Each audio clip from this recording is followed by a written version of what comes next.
Ibu kaum muslimin jamaah sholat maghrib yang dimuliakan Allah. Mari kita bersyukur Allah dan mengucapkan salawat dan salam dengan kita Muhammad Sallallahu Alaihi Wasallam. Bapak Ibu yang saya muliakan, malam ini kita akan bahas surat Abasa, ya, surat yang ke-80, surat Abasa ayat 1 sampai 11. Ayatnya ada banyak, ada 42, tapi kita bahas sampai ayat 11. A'udzubillahi minasyaitonir rajim. Abasa wa tawalla an ja'ahul a'ma wa ma yudrika la'allahu yazakka aw yazakkaru fatanfa'ahu dzikra amma man istaghna fa anta lahu tasadda wa ma 'alaika alla yazakka wa amma man ja'aka yas'a wa huwa yakhsha fa anta anhu talaha karena innaha tadzkirah. Artinya dia Muhammad bermuka masam dan berpaling wajah karena datang kepadanya seorang yang buta. Tahukah engkau Muhammad, dia yang datang itu ingin mensucikan dirinya dari dosa atau ingin mendapat pelajaran yang berguna, yang bermanfaat baginya. Adapun orang-orang yang tidak butuh nasihatmu, engkau sangat serius kepada mereka. Padahal tidak ada dosa untukmu kalau mereka tidak ingin mensucikan jiwa mereka. Adapun yang datang kepadamu dengan bersegera dan dia takut, maka engkau abai terhadapnya. Sekali-kali janganlah begitu Muhammad. Sesungguhnya agama itu peringatan bagi siapa yang memiliki rasa takut di hatinya. Nah, lalu artinya surat Abasa ayat 1 sampai 11. Jadi surat Abasa ini Bapak Ibu adalah satu di antara surat yang menegur Nabi. Jadi Nabi itu pernah melakukan kesalahan, lalu kemudian ditegur oleh Allah, diluruskan kesalahan beliau. Nah, nanti Al-Mumtahanah juga teguran ke Nabi. Nabi suatu hari pernah mengharamkan minum madu demi menyenangkan hati Hafsah. Karena Nabi kalau singgah ke rumah istri beliau, ya, Zainab binti Jahsy, oleh Zainab dikasih madu. Setelah dari rumah Zainab, Nabi datang ke rumah Hafsah. Cemburu Hafsah, cemburu. Lalu kata Hafsah, ketika mendaki Nabi ke Hafsah, engkau bangun Nabi. Makan tadi. Aku minum madu di rumah Hafsah, mungkin baru madu itu bangun aku. Nabi mengharamkan minum madu. Maka turun ayat, kenapa engkau haramkan yang dihalalkan Allah. Itu juga teguran ke Nabi. Jadi kalau Nabi itu maksum, kan Nabi sifatnya maksum ya. Maksum Nabi itu bukan tidak pernah berbuat salah. Nabi pernah berbuat salah, tapi diluruskan oleh Allah langsung. Sehingga kesalahan itu tidak dicatat sebagai dosa. Itu maksud Nabi maksum itu, bukan tidak pernah bersalah sama sekali. Cuman boleh jadi diluruskan, boleh jadi ditutup pintu maksiat yang tidak didatangkan. Ada satu riwayat yang populer Bapak Ibu. Ketika Nabi di usia muda, ya usia 20-an, Nabi itu pernah ikut dugem, ya, dunia gemerlap. Di orang Arab tuh ada dulu dugemnya itu, malam-malam tuh pesta. Ya, musik-musik, joget-joget, laki perempuan, penyanyi-penyanyi seksi, tambah minuman-minuman keras, itu kebiasaan orang Arab begitu. Ya, dari dulu itu tuh makanya khamar, musik, perempuan itu satu paket. Ya, makanya kata Nabi akan datang satu masa dari umatku mereka menghalalkan zina, minuman keras dan musik yang tiga sepaket. Ya, nah, sepaket di mana ada kamar, di situ ada musik, di situ ada perempuan biasanya.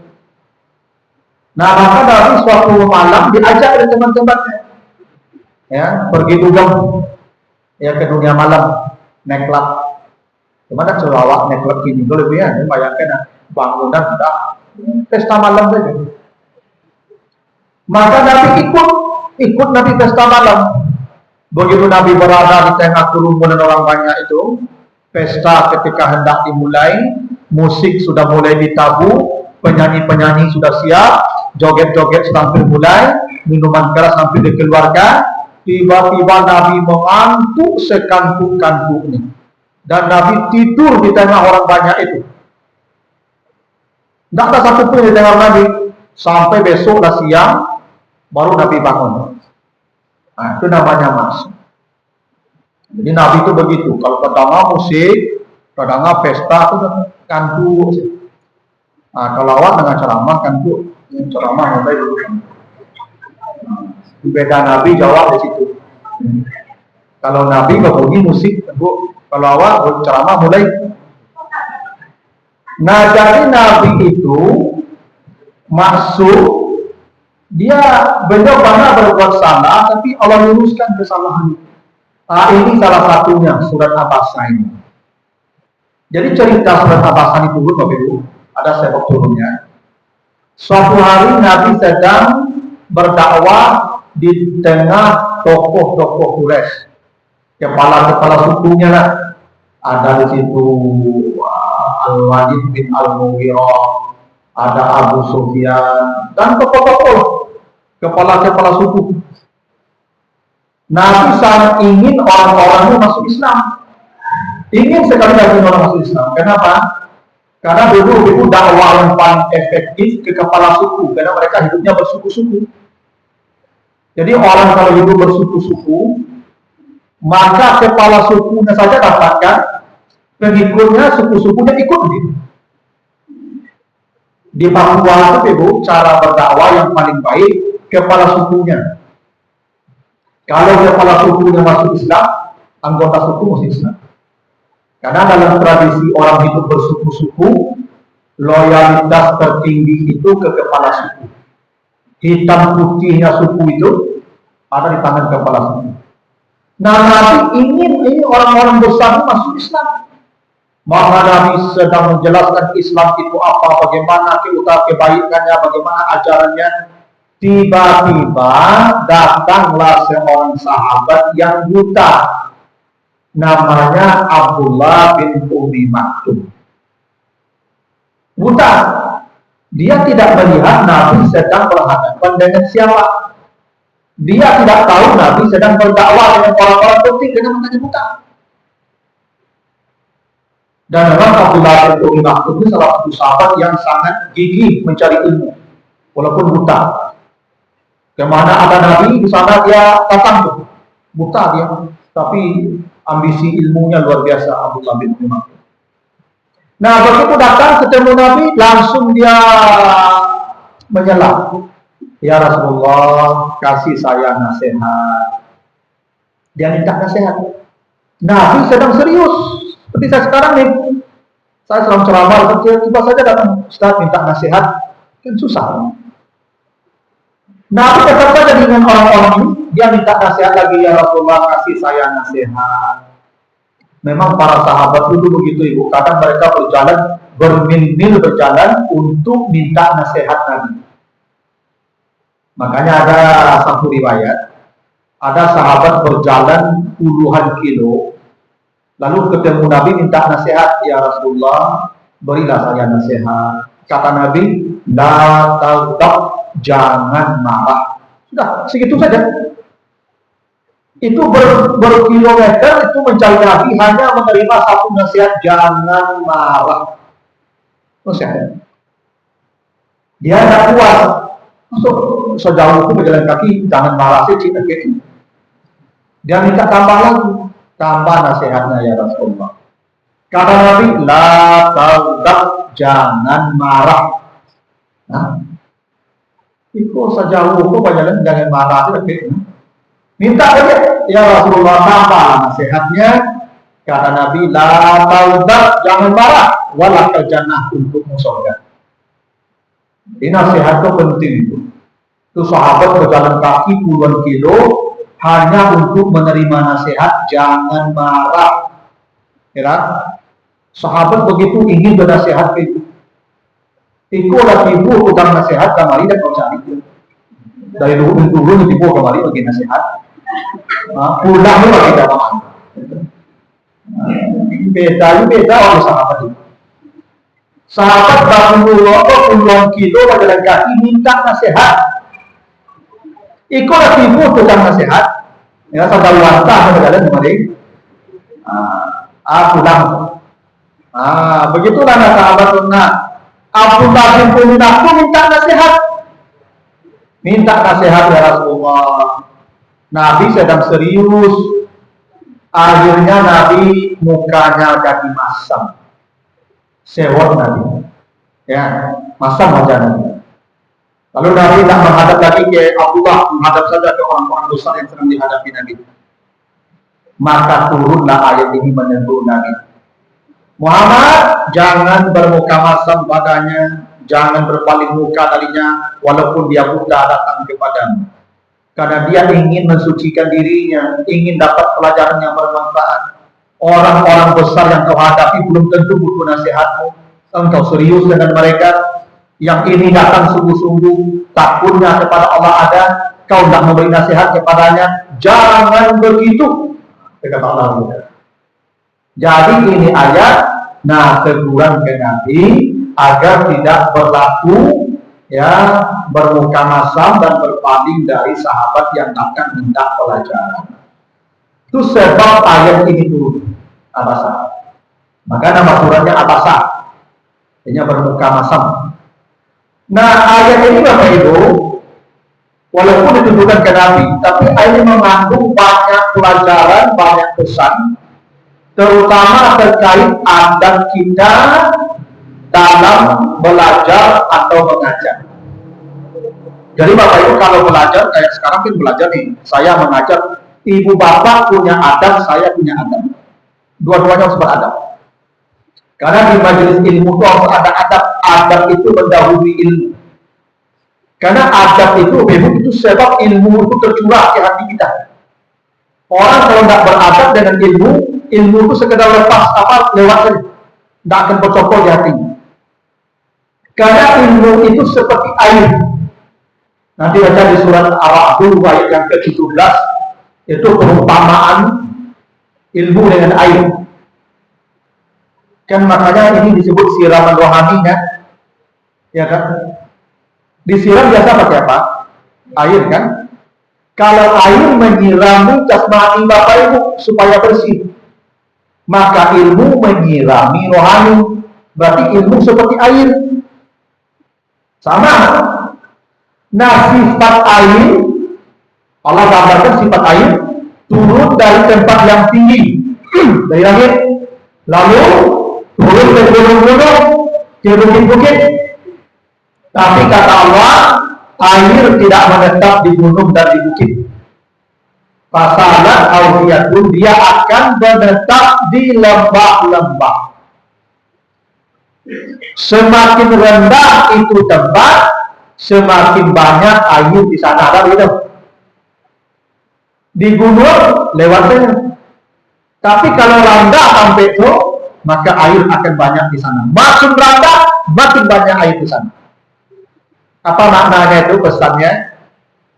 Kalau ilmu seperti air mengalir dari tempat tinggi ke tempat rendah, kalau Bapak Ibu di majelis ini tinggi posisinya, merasa tinggi dari gurunya, ilmu itu hanya lewat saja. Kalau bapak ibu merendah di majelis tawadu, makin rendah hati bapak ibu di majelis ini, makin banyak ilmu tercurah di sana. Tuh. Itu makanya memang adabnya begitu. Murid nggak boleh duduk lebih tinggi dari guru. Nggak boleh. Karena air tidak mendaki, air menurun. Oh, kalau beliau udah sakit, dia semua tinggi contoh. Yang nggak boleh ada di lantai duduk kursi. Nggak boleh. Sama di lantai duduk. Maka dulu kan guru-guru diajak kasur dulu kapan? Iya memang begitu tuh. Itu ada kalau air itu dia menurun. Makanya ilmu itu ada adabnya. Kalau tidak beradab dengan ilmu, seperti tadi, air itu hanya lewat saja, dia akan mencari tempat-tempat rendah. Makanya hati Bapak Ibu kalau tawadu di majelis ini, banyak ibu berkumpul dan itu. Ya, nanti baca di surat Al-Baqarah 282 di bagian penutup ayatnya. Wattaqullah wa yu'allimukumullah. Itu tuh. Siapa yang bertakwa kepada Allah, Allah yang mengajarkannya ilmu. Jadi yang mengajarkan ilmu itu bukan manusia, Allah.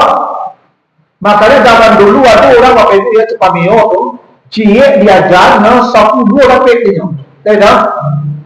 Yang satu dari manusia sebabnya dia belajar, yang 9 dari Allah sebabnya dia beradab takwa. Kalau dia belajar dapat 1, tapi kalau dia beradab ditambah Allah yang mengajarkannya. Itu maka zaman dulu guru pada santun beradab. Nah, dulu guruku ada katalog penantang wajah guru, ya dong. Kok diberangi guru menaku kepala orang, ya dong. Nyusul agak izin di buku ada melawan nanto, ya dong. Karena orang guruku yang mana hormat, awak yang mana rendah di buku guruku ada orang nilai juga. Itu maka orang ilmunya barakah. Karena adab itu yang hilang gini ngopi. Ya, ibu yang jadi guru, kok bisa pensiun muda aja. Yo tak tanggung loh pak, tidak tanggung minta ampun, lo kan ya anak ini dong. Adab pun tidak ada adab. Dulu awak kalau masuk kelas, murid itu lah melipik tangan jenis cak. Dari itu, kini tak kata murid kok, suruh masuk. Kan lah jauh mana lagi, makanya kini ilmu tidak barakah ini. Ya, adablah kurang mana. Nah ayat inilah salah satu di antara sekian ayat dalam Al-Quran yang mengajarkan adab dalam majelis. Ibu bapak sebagai murid, atau saya sebagai guru, atau bapak ibu sebagai guru, atau orang lain sebagai murid, ada adab yang harus diperhatikan. Baik kita guru maupun murid-murid supaya ilmu itu menjadi berkah. Karena ilmu itu cahaya. Dia hanya akan mencari orang-orang yang memang suci. Orang yang kotor tidak akan dicari oleh cahaya. Nah, satu, abasa wa tawalla. Muhammad, jangan bermuka masam, jangan berpaling muka ketika datang kepadamu orang yang mencari ilmu. Itu guru nih. Seorang guru itu hal yang paling dilarang itu bermuka masam di depan murid. Jangan bermuka masam. Dahulu wajah aku bangkak toh. Ya. Sabarnya apapun masalah di rumah, di luar, jangan di depan orang muka kita tidak bersahabat. Abu sabarnya aku juga masalah abu di rumah, abu kalau berceramah harus man. Kalau kini gue banyak masalah gue itu, tambah banyak. Cuma aku tak perlu wajah aku masam cuma kurang loh. Harus happy ya loh. Nyagi gue banyak kalau lah masam mungku guru gue buat, nyodak rancak dicari deh. Dah dong. Kalau mencari guru, kalau mencari harimau, kalau mencari antum, itu ilmu saringan apapun payah masuknya. Dulu ibu, sebagian dulu, sebagian awal bukan yang paling sulit kan matematik. Ya dah. Termasuk abu gitu. Matematik kok pelajaran yang paling mudah. Kalau ilmu pasti ilmunya. Tapi bakal sulit matematik kok, sebagian besar guru matematik kok pameran. Nyupiu kusik lah. Ya nah. Sekali dulu orang ngecek, saya mengalami nyupiu kusik. Ya. Sehingga orang takwik, kalau pelajaran takwik itu bukan pelajaran, itu guru. Maka pelajaran itu makin balik jadinya. Kenapa? Kita nggak happy dengan gurunya. Memang wajah guruku menentukan mudah tidaknya anak-anak itu mendapat ilmu. Maka wajah masam itu tidak boleh. Kepada siapapun tidak boleh wajah masam. Ya. Bukan hanya ke murid, ibu bapak yang pegawai pelayan publik, jangan tampakkan muka masam kepada orang. Ibu pegawai, orang urusan itu muka masam saya kurang. Tidak nyaman orang itu jawab. Buat muka masam itu membuat suasana tidak nyaman. Ya. Maka apa-apa aku agak lamanya dulu tidak tahu ya. Kan itu buku ibu itu masam saya rumah itu made tapi rumah. Ya. Coba waktu kami pulang tuh, itu tidak kakak lupa bisa itu, ya. Kalau lapar ibu kami masuk rumah itu udah rumahku langsung ngaku itu. Maka wajah semua itu perlu, ya. Ya kalau pulang kami, itu ya. Itu kalau itu ibu pak. Itu apa? Aku udah kakak rumah gitu, ya kan? Ya tapi tentu Pak Ayo Pak, kok kadarnya yang itu udah selesai. Oke berapa? Ini tidak tahu kalau mau ada ya. Aja yang bawa ibu dan sejahtera ibu datang.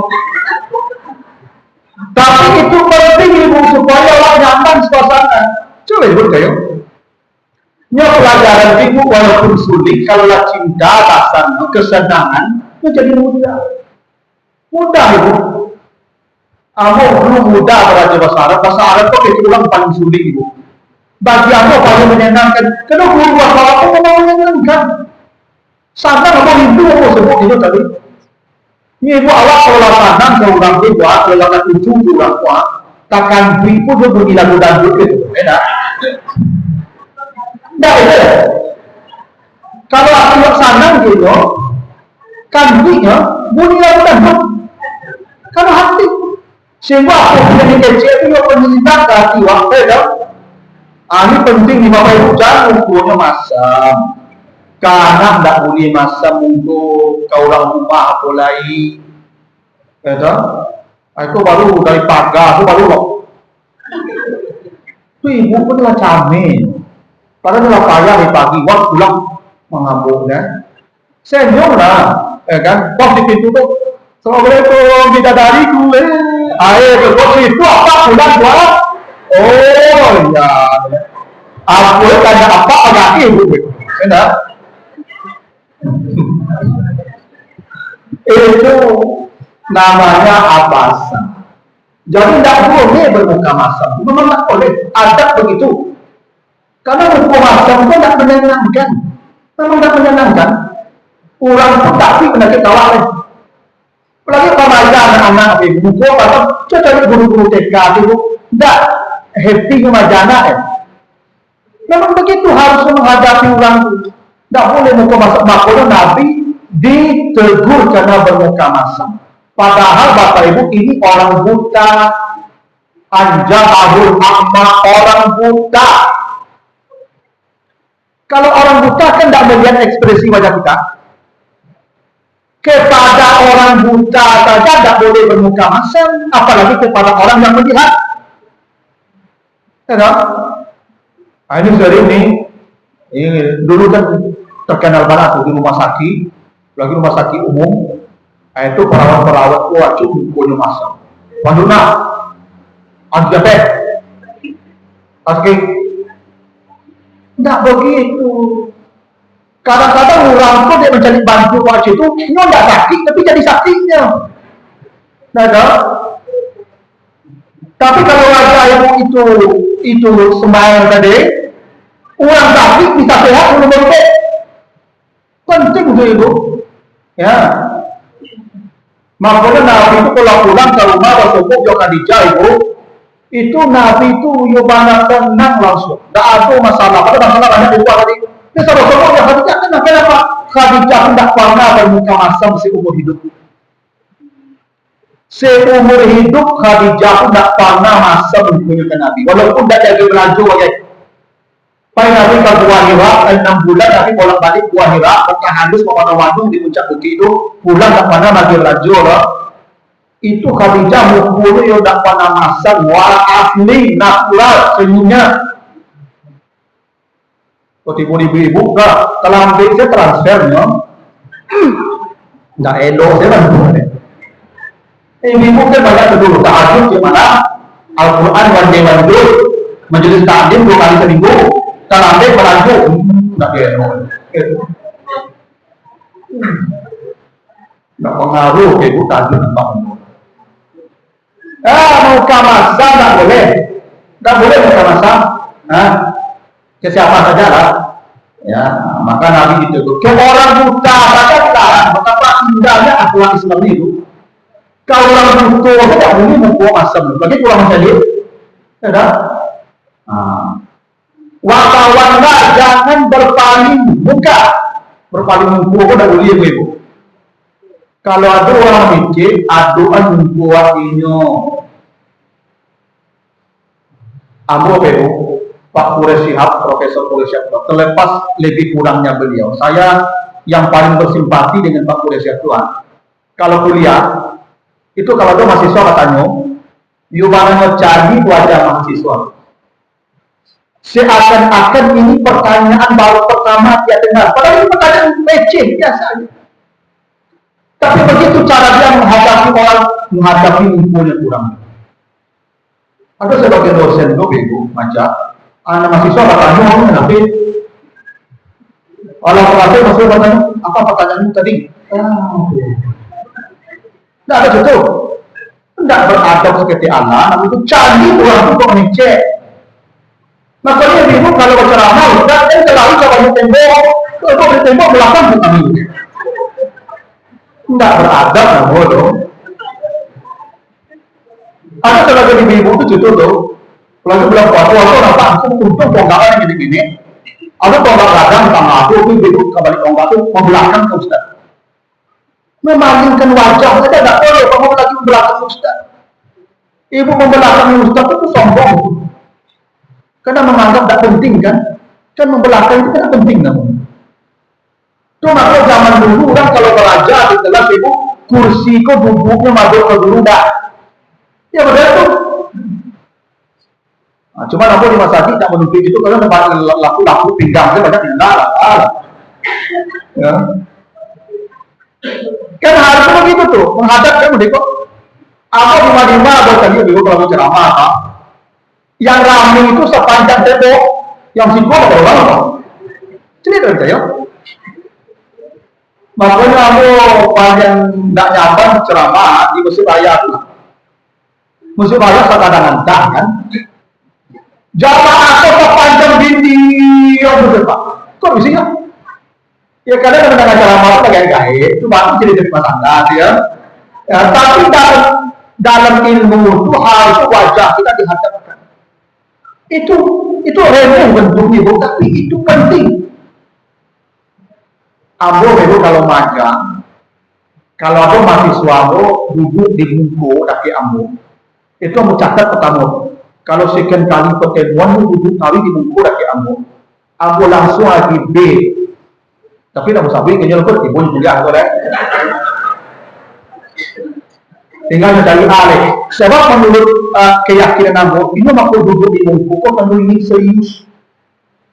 Kalau di belakang duduk mungkin kalau lalu, mungkin kalau garang, mungkin kalau otak, mungkin kalau HP lah, itu psikologisnya begitu tuh. Kalau dia sikul, mungkin ya bergarang, tapi lalu pakai ilmu HP, mungkin kamu. Itu penting ada dalam ilmu itu. Itu makanya turun ayat Al-Mujadilah ayat 11 itu, sahabat disuruh berlapang-lapang. Iza qila lakum tafassahu fil majalis fafsahu, lapang-lapang. Karena Nabi itu dulu itu tidak domik dulu ya. Nabi kalau berceramah dia begini, itu sahabat bakal kelubik Nabi itu saja. Sehingga Nabi payah mamuk, Nabi oksigen.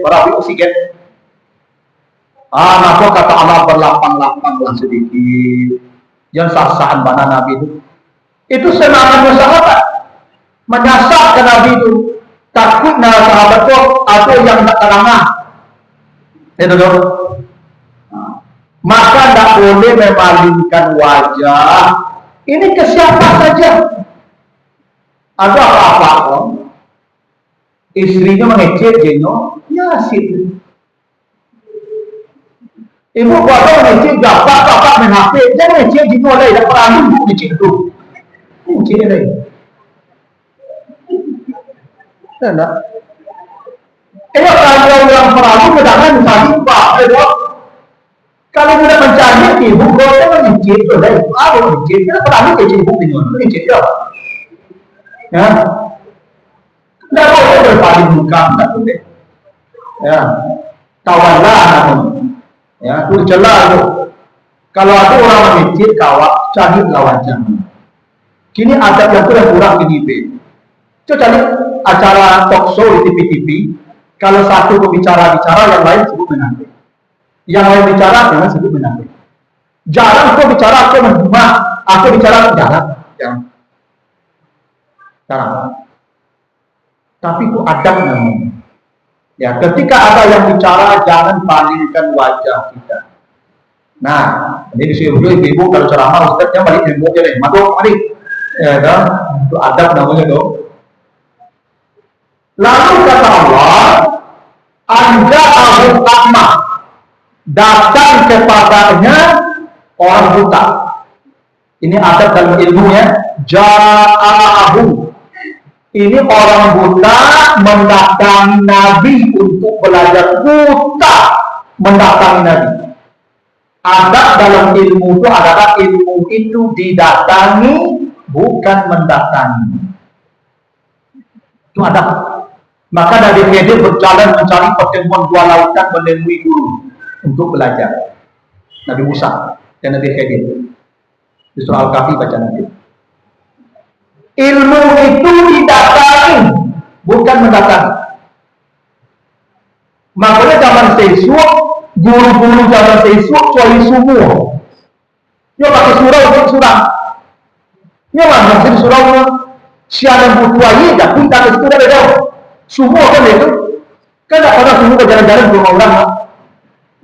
Buat lembek, sahut lagi, bawa kata banyak-banyak yang sudah tak jauh. Makin banyak membawa ente, makin banyak bawa ini pulang. Guru-guru situ tuh dari surau. Orang berdatangan mencari ilmu ke surau. Dari dah, itu guru yang paling hebat zaman dulu. Memang beda. Orang yang datang mencari ilmu. Itu maka ilmu dulu itu barakah. Kalau ilmu kau dicari, itu makanya talabul ilmi namanya mencari ilmu, mencari ilmu itu. Atau guru yang paling hebat cuy semua. Kalau kini itu banyak guru cuy hujan. Mau diambil pagi siko, siang siko, sore siko, maghrib siko. Kamar tidak kerja ada jamaah. Ane jamaah aku lagi pulang lagi. Ya, aku cuy hujan namanya itu. Kamar tidak kerja. Tapi rancang lah cuy hujan itu. Yang paling buruk cuy PDAM. Lancar bayaran, lancar bukan dua. Macet bayarnya kalau ini kalau ya tiba-tiba ya. Itu guru saya PDR namanya. Jadi Bapak Ibu, ilmu itu didatangi. Makanya saya selalu katakan ke jamaah, jangan pernah menyuruh guru datang ke rumah mengajar anak kita. Tidak beradab. Walaupun kita punya uang, tidak boleh menyuruh guru datang ke rumah mengajar anak kita. Ibu yang mengantarkan anak ke dia, karena ilmu itu didatangi. Dulu waktu pernah mengaji di kampung, awak pergi ke surau atau guru ke rumah awak? Awak pasukan di apa awak ke Surabaya gitu. Basarahan. Ambo tak ada apa ya Pak Ambo rumah suri itu pagi juga saya tak Pak Ambo di Surabaya. Sudah semuanya aku tapi guru Ambo. Ya, Ambo sarahan dan Ambo mengaji di situ. Basarahan tuh ibu. Basarahan namanya. Ambo sarahan dan Ambo mengaji di situ. Tolong ajarnya mengaji di Ambo udah ajar dong. Aku bagi rotan buci dah. Aku rotan buya, kok angkanya bubu orang lagi dah bubu. Bubu pasti nggak bubu lah. Nasihat dia, dalam hati, dalam hati, kok cuci. Mengaku bapak rumah nih, bukan kami tinggal di rumah. Dah, sebab ibu kalau mendatangkan guru ke rumah ibu, dia tidak bisa punya kekuatan di rumah ibu loh. Kok kurang anak ibu tidak selesai, tidak bisa dalam tangan ibu di rumah ibu. Sehingga guru-guru kehilangan otoritas kalau dia disuruh datang ke rumah kita. Datangi guru itu. Pak, aku pun lah atau ke matematik, bahasa Inggris, fisika, terserah, atau ke mengaji, terserah. Pak, Ustaz, ambu anak ambu kabar aja. Kok kabar ngaji bagaimana? Di Pak Ustaz baca mengaji aku antar aku situ. Di Pak boleh aku antar ke situ. Itu. Oh, Bu, di rumah Bu kene bananyo dapat sampai beraja lu anak Bu kete-kete tangka lo beko juga kadu aja. Dia lambo datang ke rumah ibu. Boleh. Kan dia yang mau datang. Tidak ada sebab. Tapi menyuruh guru-guru datang ke rumah mengajar anak kita tidak boleh. Tidak beradab namanya. Karena ilmu itu datang orang buta saja datang. Apa alasan ibu tidak mau mengantarkan anak? Sibuk, bayar orang. Ojek atau? Apa yang butuh? Guru-guru itu mau ibu kalaupun datang ke rumah ibu, karena mungkin ada desakan ekonomi pula. Tapi kita tidak beradab dengan ilmu begitu. Datangi. Tanya sampainya aja. Antarkan anak ibu, korbankan waktu ibu, korbankan tenaga ibu. Karena begitu sifat ilmu. Makanya kadang-kadang kini anak-anak punya ilmu tapi tidak punya akhlak. Kenapa? Guru-guru tidak mendidik dia, hanya mengajar dia karena di rumah. Dia tidak punya kekuatan, tidak punya otoritas. Karena jualan ibu sama, dia tentu menyolai dan berbeda. Ini kenapa? Beko bilang itu ibu rumah. Maka dulu basarahan mengaji datangi. Makanya saudara ibu harus Pak, ikut bapak ibu kerubuhin turun. Harus. Aku datang kembali, oke lah, ibu datang ke sedih. Enak. Tapi kalau misalnya acara arisan, itu diundang ustad, itu undangan, bukan minta maja atau undangan. Ustad, kami ada arisan ustad di komplek. Ya, izin tolong kami ceramah, itu diundang, tak apa, undangan. Tak mungkin ibu bawa arisan, itu bapak suruh mampu arisan sebanyak itu. Ini yang mau ibu ngurus itu. Tapi rutin, Yobanap ini profesional. Walaupun digajinya, dia datang di pertemuan tetap tidak beradab dengan ilmu. Kecuali dia yang mau datang sendiri. Memang ilmu pun datang ilmunya, bukan mendatang. Itu makanya kini anak-anak ini tidak merasakan betul nikmat ilmu, karena tidak ada capek dan susah payah mencari ilmu.